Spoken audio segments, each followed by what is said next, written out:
Buenas noches, bienvenidos a nuestra segunda sesión virtual. Buenas noches, Gustavo, buenas noches, Irma, Liz, bienvenidos a la sesión. Buenas noches, maestra. Buenas noches, maestro. Buenas noches a todos. Buenas noches, maestro. Aquí tenemos el plan de la sesión de este día. En primer lugar, pues vamos a dar un repaso de los objetivos. Vamos a dar un repaso del marco teórico.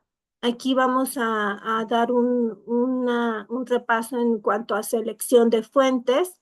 Vamos a ver qué características debe de tener la presentación en PowerPoint y asimismo, pues vamos a tratar de responder dudas y casi al término de esta presentación.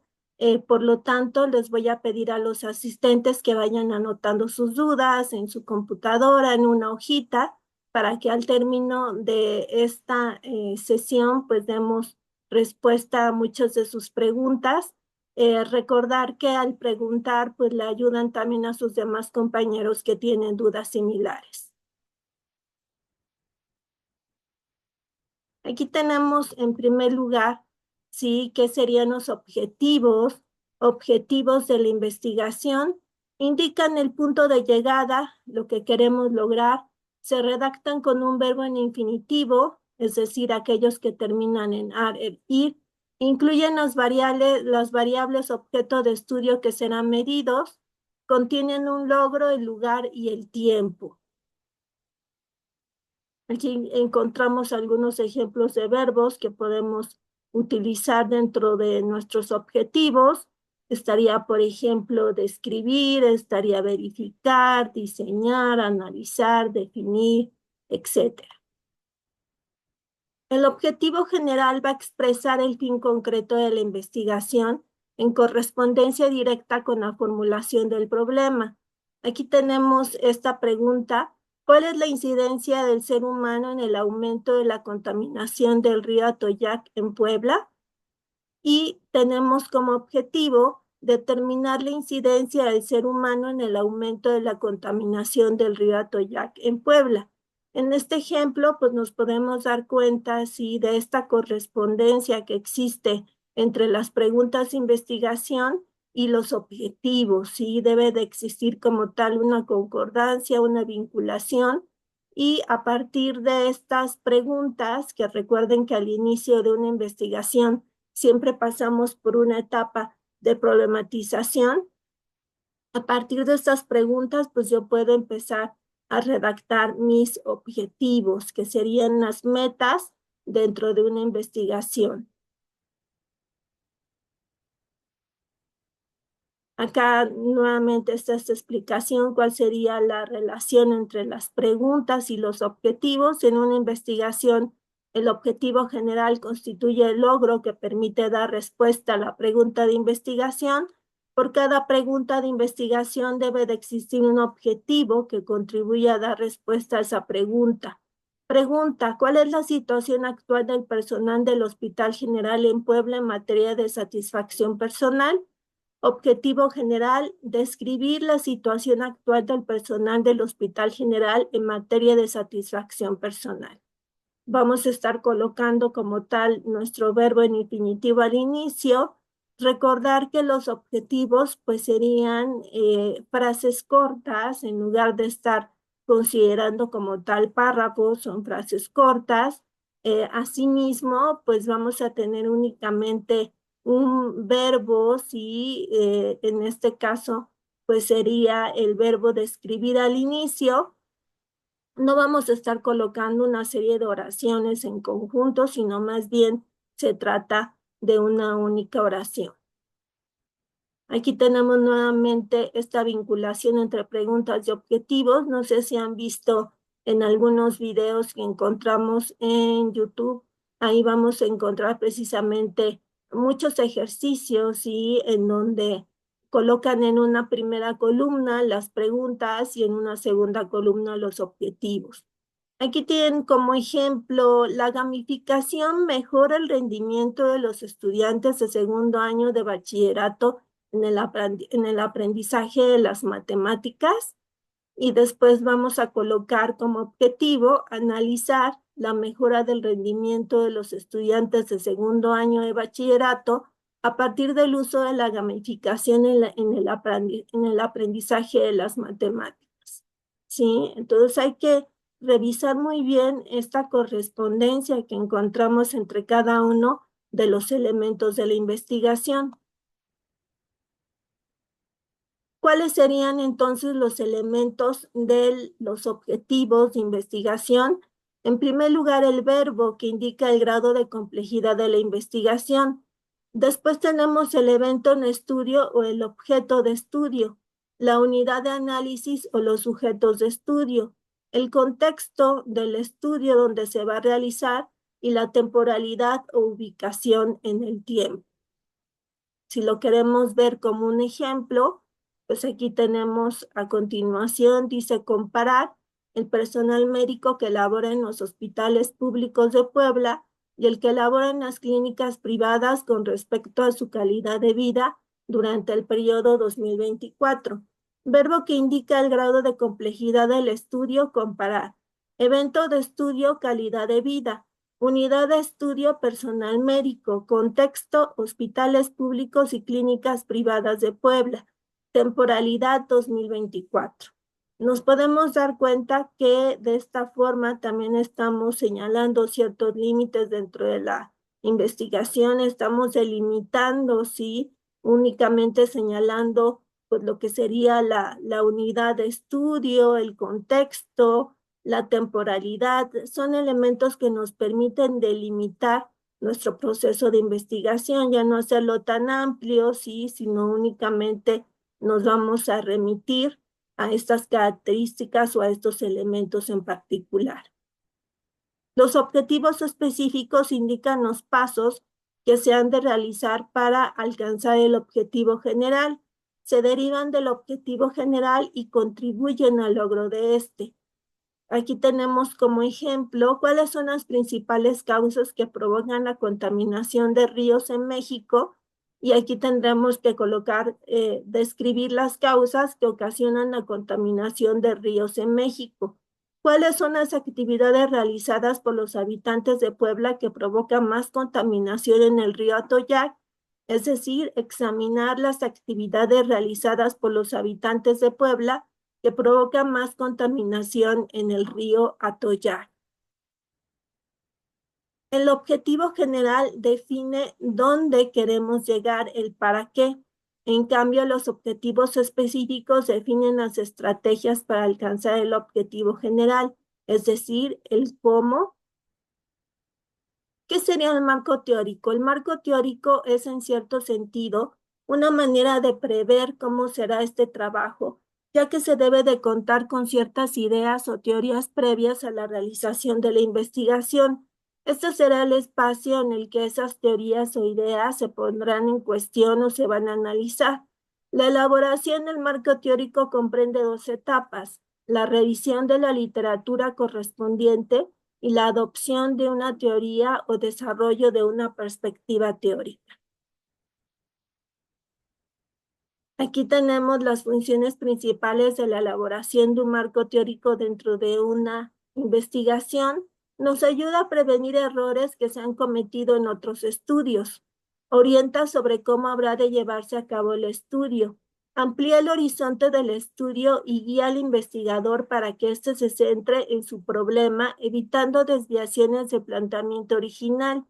Conduce al establecimiento de hipótesis o afirmaciones que más tarde habrán de someterse a prueba en la realidad. Inspira nuevas líneas y áreas de investigación y provee de un marco de referencia para interpretar los resultados del estudio. De hecho, cuando ustedes empiecen a leer, sí, acerca de su tema un poco más, cuando ya están casi por terminar, sí, de realizar la lectura de cada una de sus fuentes, se van a dar cuenta de que incluso la investigación se torna un tanto más fácil a partir de la realización del marco teórico. ¿Por qué? Porque ustedes ya construyeron conocimientos acerca de su tema de investigación. De hecho, aunque lo que sería la siguiente parte, que sería el diseño metodológico de la investigación, es un tanto más complicada. La mayoría de los estudiantes pues la pueden visualizar como algo fácil, debido a que precisamente pues ya tienen diversas lecturas, ya saben en qué consiste pues cada uno de los conceptos principales de su tema. También pues nos podemos dar cuenta de que las características, las finalidades con las que se realizan las investigaciones, los resultados de investigación, lo que opinan expertos en el tema, sí, pues también son conocimientos que nos llevamos a partir de la realización del marco teórico y que nos orientan, que nos conducen sobre qué queremos investigar, cómo lo queremos investigar, para qué, etcétera.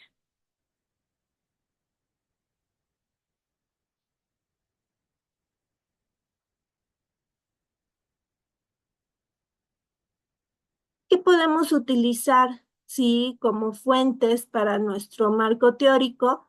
Pues en primer lugar, lo que les recomiendo es utilizar la biblioteca UPAE.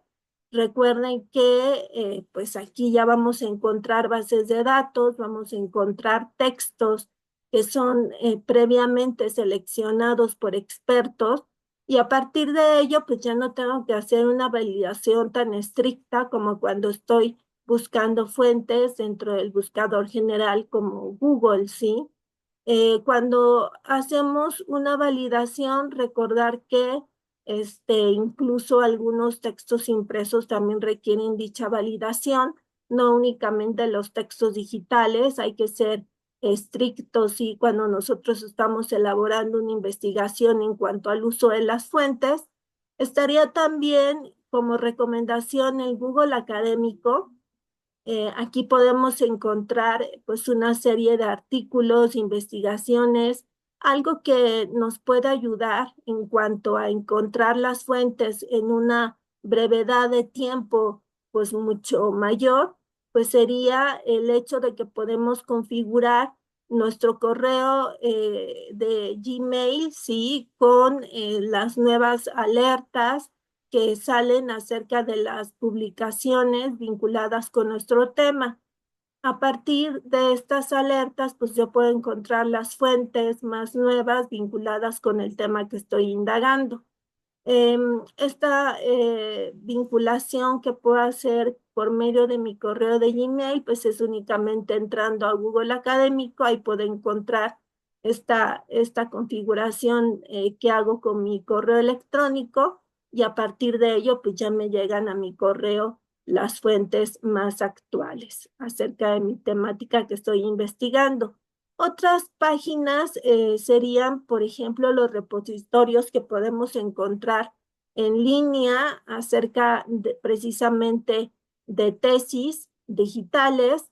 Estaría, por ejemplo, tesis en línea de la UNAM, de la UAN, IPN, y así de cada una de las universidades principales en nuestro país. Pues vamos a encontrar repositorios digitales. Hay que revisar muy bien si dentro de estos catálogos de tesis, seguramente pues vamos a encontrar algún estudio, alguna investigación vinculado con nuestro tema de indagación. Aquí tenemos también como ejemplo, dice Universidad de Navarra, tesis doctorales y tesinas. Es otro ejemplo de estas páginas que existen en Internet y que están vinculadas con las principales universidades de diversos países. Así como está la Universidad de Navarra, también encontramos algunos repositorios digitales de la Universidad Complutense, la Universidad de Barcelona, etcétera. Tesis doctorales en la red sería otra página española, sí, en donde vamos a encontrar una serie de investigaciones diversas. Dialnet, y de la misma forma estaría Ese Cielo. Ese Cielo es manejado por la UNAM, sí. Entonces aquí podemos encontrar diversas fuentes vinculadas de igual forma con temas diversos. Vamos a poder también hacer este tipo de configuración en la cual yo, si me registro dentro de esta base de datos, pues puedo también encontrar e ir acumulando diversas fuentes. Está también Dialnet, que al igual que Google Académico me permite hacer esta configuración en la cual pues puedo colocar mi correo electrónico y a partir de ello me van a llegar a mi correo electrónico las investigaciones más nuevas sobre mi tema. Estaría también esta revista mexicana de investigación educativa del COMIE y a partir de este tipo de revistas, pues también podría yo sustentar o fundamentar muy bien mi investigación. Aquí tenemos algunos criterios, ¿sí? Que me van a permitir validar la información dentro de una página web, dentro de un sitio digital. Hay que confiar en sitios que son conocidos, considerar las recomendaciones de las terminaciones .edu, .or y .gov, o me voy a fijar en aquellos sitios que se encuentran relacionados con otras páginas electrónicas conocidas. ¿Por qué .edu? Porque seguramente pertenece a alguna institución educativa, alguna universidad. .org porque pertenece a algún organismo y .gov pues porque pertenece a alguna página de gobierno. Que colocan el nombre del autor y las referencias de su contenido. Aquí hay que aplicar la validación de la fuente electrónica por medio del autor y su experiencia, así como el análisis de la pertinencia de las referencias utilizadas. Hay que revisar muy bien que el autor tenga una formación en el tema, que tenga una licenciatura, una maestría, especialidad, etcétera, vinculada precisamente con el tema que estoy indagando. También en cuanto a experiencia, pues podríamos hablar de los periodistas y que se vuelven expertos en ciertas áreas. Por ejemplo, hay periodistas expertos en políticas y en temas de migración y así sucesivamente. Así me voy a fijar también en que las referencias que ellos estén utilizando pues sean importantes, es decir, de referentes en el tema, de los autores más importantes vinculados con su tema. Me voy a fijar en aquellos sitios que se actualizan frecuentemente. Hay que validar la actualidad del texto si fue publicado en una fecha reciente. Hablamos de una actualidad cuando nuestro documento tiene unos 3 años de antigüedad a la fecha. Me voy a fijar en aquellos sitios que atienden con rapidez y se les escribe, que tienen un diseño profesional y manejable, que aclaran las normas de uso y que se vinculan con otras páginas web conocidas. Aquí tenemos un ejercicio de validación de fuentes. Me voy a estar basando en los criterios de autor, de fuente y fecha o actualidad. Cuando hablo de autor, voy a buscar como tal en Google, busco el nombre del autor, ¿sí? Busco, pues en general, qué tan experto es en el tema, que tenga, pues, estudios, una formación en dicha temática, en dicha área. También me voy a fijar en la fuente. Si se trata, por ejemplo, de un periódico o revista, tendré que fijarme desde cuándo existe ese periódico o revista, quiénes escriben dentro de ese periódico, si son expertos, si son comunicólogos, periodistas o son simples aficionados. Esta parte pues sería importante pues para poder decir si es un experto o no en el tema. También tendré que fijarme si es una editorial reconocida desde cuando existe, también fijarme, pues, desde cuándo están publicando este tipo de temáticas, porque a partir de ello yo puedo ubicar, sí, a estas editoriales que son expertas en ciertas áreas o ciertas temáticas. Por ejemplo, cuando yo quiero un texto vinculado con historia de México, ya sé que el Colegio de México, pues, es una de las mejores editoriales que yo puedo encontrar al respecto. Si yo quiero, por ejemplo, un texto vinculado con literatura, ¿sí? pues lo puedo ubicar en la editorial Porrúa, sí, que yo ya sé que tiene un diseño en cuanto a editorial, en cuanto a corrección ortográfica, etcétera, corrección de estilo, pues muy cuidados, sí es muy cuidados en cuanto a este tipo de aspectos, sí, no voy a encontrar o difícilmente voy a encontrar una falta ortográfica dentro de este tipo de textos de Porrúa, porque precisamente se utiliza para estudiantes y de literatura y a partir de ello pues podemos ubicar sí este tipo de experiencias sí, y de importancia en cuanto a fuente. Fecha o actualidad, cuando tiene unos 3 años de antigüedad a la fecha, hay algunos investigadores, ¿no? Que te llegan a comentar que están pidiendo ahora 2 años de antigüedad a la fecha. Sin embargo, para no ser tan estrictos, sí, pues sí, yo diría que lo más común sería unos 3 años de antigüedad a la fecha. Aquí tenemos este ejemplo, sí, se buscó quién era el autor. Encontramos que es un docente e investigador de ciencias humanas y religiosas de la Universidad Católica de San Antonio, España. Según el criterio de fuente de Alnet de la Universidad de La Rioja, España, es uno de los mayores portales bibliográficos que da acceso abierto a contenidos científicos. De acuerdo a la fecha de publicación, la fuente no es tan actual, sin embargo, en su bibliografía muestra que utilizó autores que son referentes importantes del tema tratado. Debido a que precisamente pues no es tan actual esta fuente, pues en conclusión la confiabilidad del texto es media, ¿sí? No podemos ubicarlo como un tipo de fuente que sería de confiabilidad alta. Recuerden que puede ser alta, media o baja, dependiendo de estos criterios de autor, fuente y fecha o actualidad. Aquí lo que tendré que hacer es buscar ¿sí? Una fuente tal vez del mismo autor que fuera un tanto más actual. Seguramente al ser experto en este tipo de temáticas, pues podré encontrar incluso hasta un libro, ¿no? Podré encontrar otro artículo sí, más actual vinculado con este tema de investigación y lo podría yo utilizar.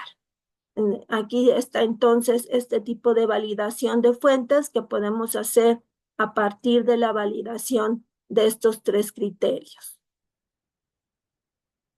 En cuanto al documento, sí, en cuanto a formato, hay que recordar nuevamente el formato de página. Los márgenes todos están a 2.54 centímetros. Recordar que todos los párrafos tienen sangría, excepto el resumen o abstract, pero sí las palabras clave. El interlineado, recordar que todo el texto tiene un interlineado doble espacio. El paginado se pagina al lado derecho en la parte superior, junto al número de página, pero alineado al lado izquierdo, se escriben las primeras palabras del título en mayúsculas. Se pagina incluso la portada. En la portada que está también el documento en Times New Roman y en 12 puntos. Documento APA, en cuanto al índice, los números de las páginas están separados de los títulos solo por una tabulación, no llevan puntos o guiones, están los títulos y subtítulos y existen 5 niveles de titulación. El encabezado de primer nivel, que está en negritas y centrado, no lleva punto final. Recordar que ustedes tienen como encabezado de primer nivel pues sería el encabezado que ustedes colocan dentro del título, sí, del título general en la portada. Ese sería su encabezado de primer nivel. Sí, lo vamos a colocar en negritas y centrado, no lleva punto final. Encabezado de segundo nivel está en negritas y alineado a la izquierda, no lleva punto final. La mayoría de sus encabezados serían de este tipo, un encabezado de segundo nivel que lo vamos a colocar en negritas, tipo oración, es decir, con la mayúscula inicial y las demás letras en minúscula, alineado a la izquierda y no vamos a colocar punto al final. Encabezado de tercer nivel, está sangrado en negritas y termina en punto. El texto continúa sobre la misma línea. Encabezado de cuarto nivel está sangrado en negritas, en itálicas y termina en punto. El texto continúa sobre la misma línea. Encabezado de quinto nivel está sangrado, no tiene negritas y termina en punto y el texto continúa sobre la misma línea. En cuanto al contenido, es necesario unificar el tiempo verbal en toda la redacción. Es importante el uso de nexos o marcadores textuales al inicio de los párrafos. Todo número que inicie un párrafo se escribe con letras, asimismo los dígitos, excepto cuando sean cifras. Todos los párrafos pues llevan sangría, como ya lo habíamos comentado. Tablas, gráficos e imágenes, todos tienen un pie que identifica su origen y su contenido. Las tablas no tienen divisiones verticales. Estarían los apéndices que se enumeran en el texto. Aquí se incluyen las imágenes y tienen un pie que identifica su título, origen o contenido. Y las referencias que se presentan en orden alfabético y guardando el formato correspondiente. Si la referencia abarca 2 o más líneas, estas se sangran y no llevan ninguna clase de viñetas o numeración. Las diapositivas, el texto de cada diapositiva se debe delimitar a unas cuantas frases.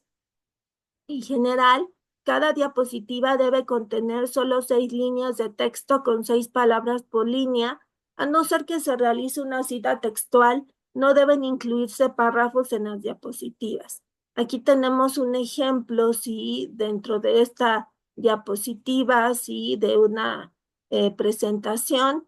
Encontramos que las imágenes pues deben de ser también de calidad e imágenes que estén vinculadas con nuestro tema de investigación. Algo que debemos evitar sería el uso de imágenes vinculadas con caricaturas, imágenes a lo mejor no tan serias, y recordar que es un texto muy formal y a partir de ello pues vamos a colocar precisamente pues imágenes únicamente vinculadas con nuestro tema de investigación. Ten en cuenta que la presentación es el soporte de su discurso verbal, no el reemplazo de este, y que le debe recordar a los demás hacer comentarios adicionales. Es decir, vamos a tratar, sí, de utilizar una presentación en donde estén únicamente las ideas principales. Lo demás lo podemos explicar rápidamente y digo rápidamente porque es poco el tiempo, sí, 20 minutos por lo regular, en lo que nosotros tenemos el tiempo, sí, para poder hacer una presentación.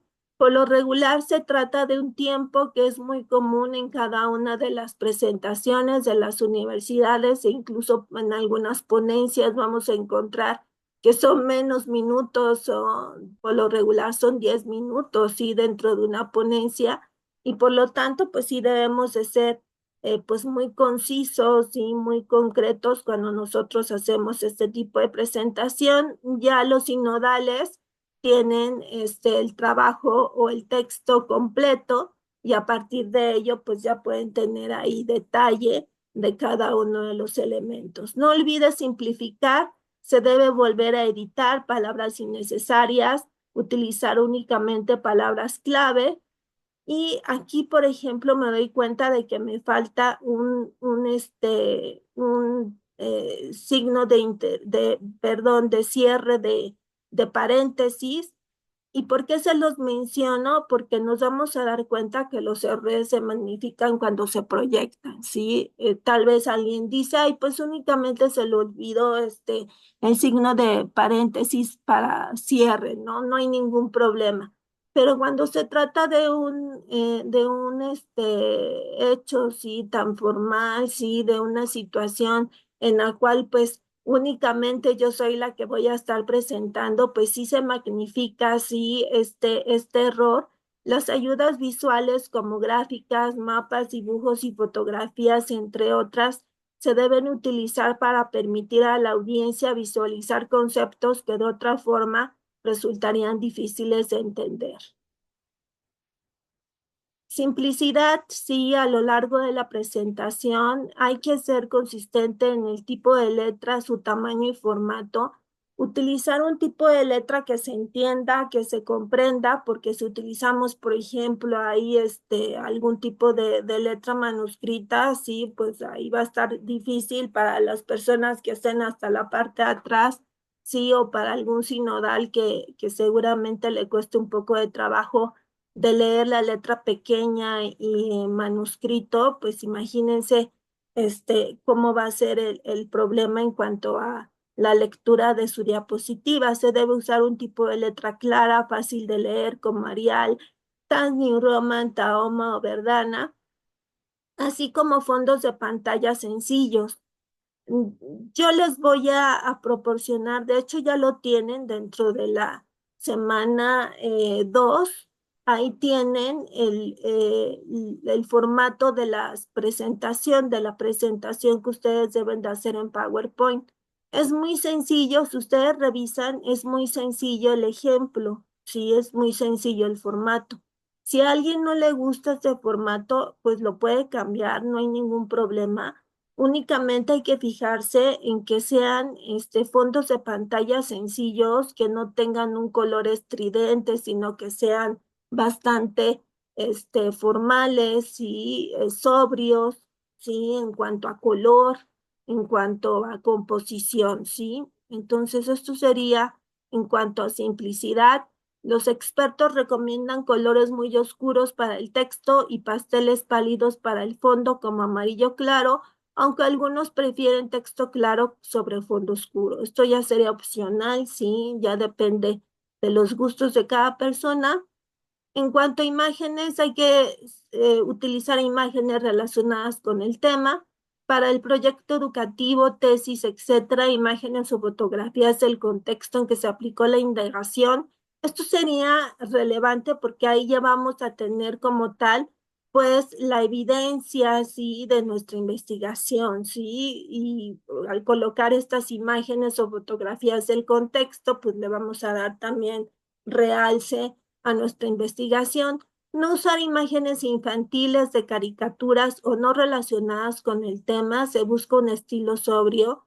También yo sé que nos emocionamos en ocasiones y de repente llegan a colocar colores rosas dentro de los encabezados, ¿no? O aunque sea un color azul, pero no lo vamos a colocar en otros colores, ¿sí? Vamos a seguir utilizando negritas y vamos a seguir utilizando únicamente el texto en negro.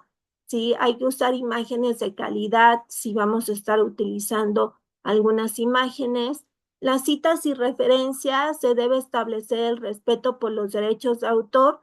Se van a citar las fuentes de las cuales obtuvieron todos los elementos utilizados en su presentación, como texto, fotografías, imágenes, mapas, etcétera. A no ser que las fuentes se citen en cada diapositiva, la última deberá listar las obras consultadas, no importa que se trate de una presentación informal. Aquí tenemos el formato, sí, de diapositivas y la carátula oficial. Se las voy a colocar dentro del chat para que lo tengan. Les comentaba yo que esto lo tienen dentro de la semana 2. Sin embargo, pues aquí se los coloco nuevamente.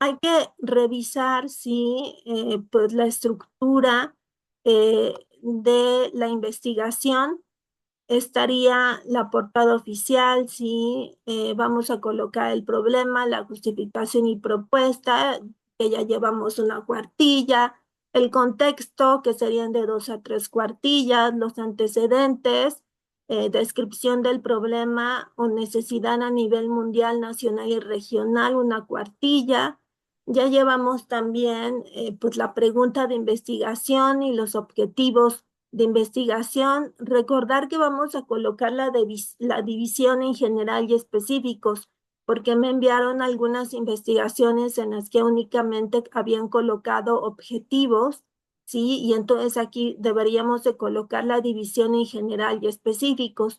No existe la división de ¿cómo me estaban colocando? Preguntas generales y preguntas específicas. No existe esta división de preguntas específicas, ¿sí? Entonces vamos a colocar únicamente el encabezado de preguntas de investigación, ¿sí? Esto sería una cuartilla, marco teórico, 2 a 3 cuartillas, descripción de la aplicación del proyecto, fases o etapas del proyecto, implementación, 2 a 3 cuartillas, conclusiones, 2 a 3 cuartillas, referencias en APA y anexos, ¿sí? Dentro de los anexos, aquí vamos a colocar evidencias como fotografías, instrumentos. Vamos a colocar también, pues, diagnósticos, cuestionarios, en fin, todas aquellas partes que a lo mejor estorban demasiado, si dentro, la vista me refiero, ¿no?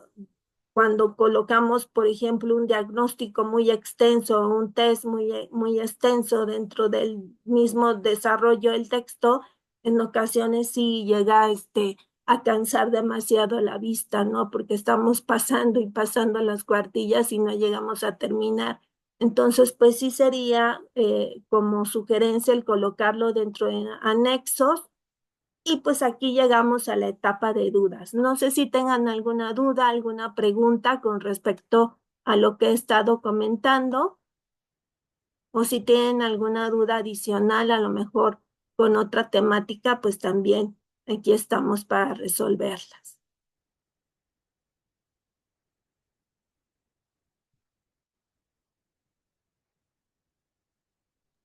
Bien, me parece que no hay dudas. Maestra, Sí, adelante, Irma. bueno, yo había escogido como muestra mi grupo, que son de 31 alumnos. Sí. Es sobre hábitos de estudio, pero me estoy dando cuenta que no me va a dar tiempo o sea, que es un gran número de alumnos para hacer pues las actividades que quiero. Sí puedo cambiar el número de muestra.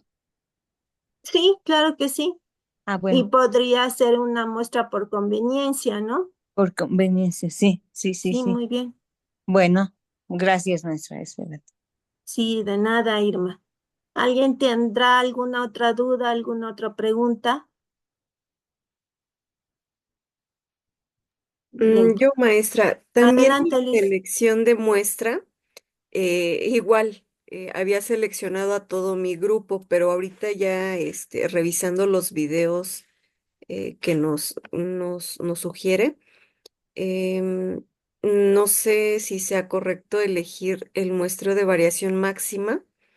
Eh, bueno, en mi caso se va a hablar sobre la gamificación, eh, pero ahí pues estaba pensando en seleccionar alumnos que tengan ciertas características, a lo mejor con un rezago un poco mayor, y alumnos que no tengan tanto ese rezago. ¿Será correcto? Sí, podríamos hacer un estudio comparativo Ok. de esos dos grupos de alumnos, pero sí señalarlo dentro de la investigación, ¿no? Que se va a hacer un estudio comparativo en el cual, o sea, describir todos estos elementos para que al lector le quede claro cuál es el procedimiento. Ok. Entonces yo creo que ahí tendría también que hacer modificaciones desde los objetivos, ¿verdad? Sí, así es. Sí, Ok, gracias. sí, de nada. Bien, ¿alguna otra duda o pregunta? Bien, parece que ya no hay dudas. Sin embargo, si llegaran a surgir algunas preguntas, de igual forma los alumnos que estén revisando esta información que les proporcioné, si hay alguna duda, si hay alguna pregunta, pues con todo gusto la pueden enviar a mi correo electrónico y pues sin duda, pues estaré respondiéndoles a la brevedad posible. Bien, Gustavo, Irma, Liz, Margarita, muchas gracias por darse el tiempo para estar dentro de esta sesión. En ocasiones es un tanto difícil el ponernos de acuerdo para estas sesiones, sin embargo es muy importante, ¿no? Para su formación, pues estar aquí dentro de la sesión para poder responder cada una de sus dudas. Y pues les deseo una bonita noche, que descansen. Gracias, maestra, igualmente. Gracias, Gracias. gracias. Igualmente, buenas noches. Gracias, buenas noches. Buenas noches.